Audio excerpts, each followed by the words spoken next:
کہ زندگی کے اندر جو مصائب ہیں، آلام ہیں، پریشانیاں ہیں، یہ بائی چانس نہیں ہے، ایکسیڈنٹلی نہیں ہے، بلکہ اس کے پیچھے وہ کارخانہ قدرت کی بہت ساری حکمتیں ضرور پنہاں ہوتی ہیں.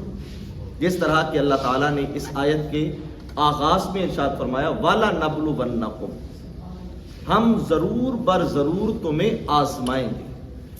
اس سے ان لوگوں کے عقیدے کا رد ہو جاتا ہے جو کہ عقیدہ رکھتے ہیں کہ ان الامر ینفع.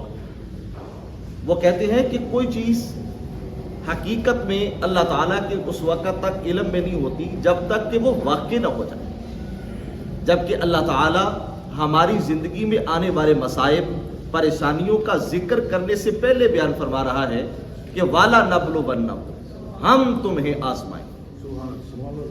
اب اس پر ہر بندہ مومن کو آنے والی پریشانی، دکھ، تکلیف میں وہ جو ہماری زبان سے جملے نکلتے ہیں، خدا شاید یہ دکھ دے کے بھول گیا ہے، شاید خدا میری طرف توجہ نہیں فرماتا، اس طرح کے جو ہمارے ہاں کچھ جملے معروف ہو جاتے ہیں. یاد رکھیے گا اگر وہ دکھ دے رہا ہے، ہمیں کسی دکھ سے، مصیبت میں مبتلا کر کے وہ ہماری آزمائش کر رہا ہے، تو اس کا مطلب یہ نہیں ہے کہ وہ بھول گیا. وہ اپنے بندے کو دیکھنا چاہتا ہے کہ کون وہ میرا بندہ ہے جو اپنے رب کی رضا پہ راضی ہو کے دکھا رہا ہے. ارشاد باری تعالیٰ وَلَنَبْلُوَنَّكُمْ بِشَيْءٍ مِّنَ الْخَوْفِ وَالْجُوعِ وَنَقْصٍ مِّنَ الْأَمْوَالِ وَالْأَنفُسِ وَالثَّمَرَاتِ، کہ ہم بہت ساری چیزوں کے ذریعے سے تمہیں آزمائیں.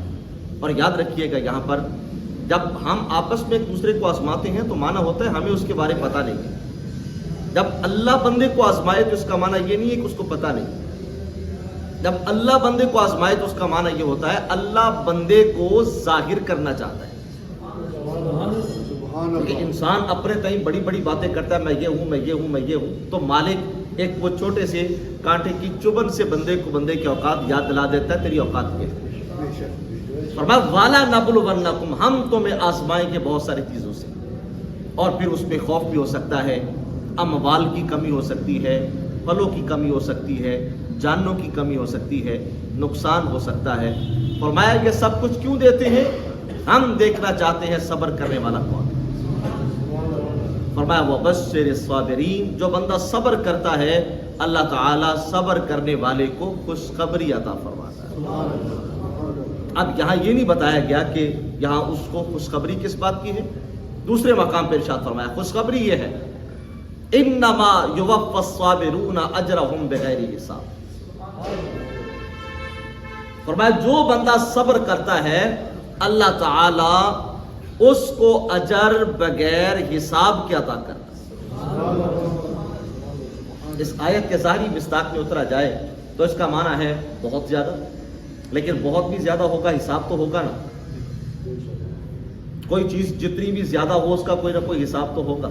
لیکن مالک کیا کہتا ہے انما یوفی الصابرون اجرهم بغیر حساب، اللہ اجر دے گا بغیر حساب کے. اب کون سی چیز ہے کائنات میں جو اس کے حساب سے باہر ہے؟ اب ذرا دیکھیے گا آیت کے پچھلی آیت کے آخر میں کیا کہا وَبَشِّرِ الصَّابِرِينَ، صبر کرنے والوں کے لیے بشارت ہے. بشارت کیا ہے؟ اجرہم بغیر حساب. مالک وہ کون سی چیز ہے جس کا حساب کوئی نہیں؟ ہر چیز تو تیرے علم میں ہے، ہر چیز کا تو تیرے پاس حساب ہے. تو میرے مالک نے تیسری آیت میں اس کی وضاحت فرما دی. فرمایا ان اللہ مع الصابرین. سبحان اللہ، سبحان اللہ. کائنات عالم کی ہر چیز محدود ہے، اس کی ہر ایک چیز کی حد ہے، اس کا ایک کرائٹیریا ہے، اس کی ابتدا بھی ہے، انتہا بھی ہے. لیکن ایک خالق ہے، ایک مالک ہے جس کی ذات وہ ازل سے ابد تک، یعنی وہ واجب الوجود ہے، قدیم ہے، غیر حادث ہے. اب اس کے اوپر اگر اطلاق ہے تو بغیر حساب کا ہے. تو میرے مالک نے فرمایا میرے بندے اگر تو میری ابتلاؤں سے گزر کے صبر کرنے کا عادی ہو جائے تو فرمایا مالک تجھے اجر نہیں بلکہ اجر میں خود خدا تیرا ہو جاتا ہے. سبحان اللہ، سبحان اللہ. خدا تیرا بن جاتا ہے. اب اس میں اندازہ لگائیے